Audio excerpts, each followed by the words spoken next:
The report states quite simply that many psychiatric nurses are being gagged from complaining about the ill treatment of patients, and it quotes medical staff who've been ostracised, warned off and physically intimidated after trying to blow the whistle on mental hospital abuses. One whistleblower who paid for speaking up was Art Ramirez, a former student nurse at Brookwood Mental Hospital near Woking.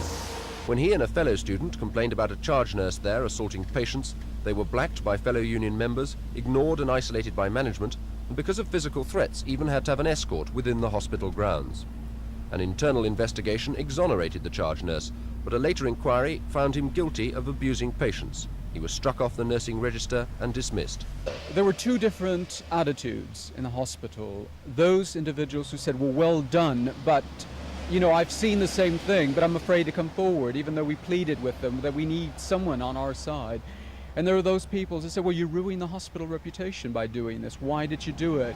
Never once did individuals say, well done for the patient's sake. This was totally ignored.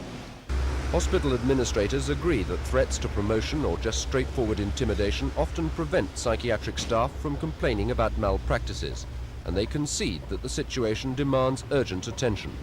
Now, of course, there's a good deal more that we've got to do to improve this, and that's a responsibility of health authorities and particularly of managers within these hospitals. It's all a question of getting the right sort of environment in which staff have the confidence to come forward with their complaints and suggestions.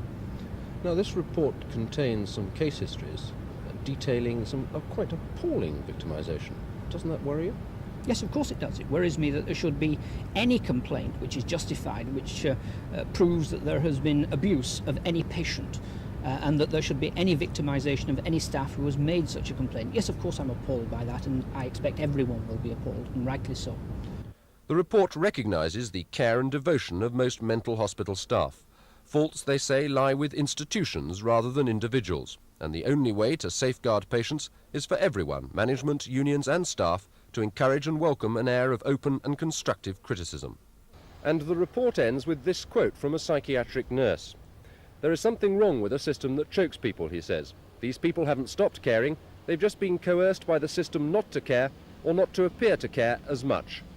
Stephen Chambers for Thames News.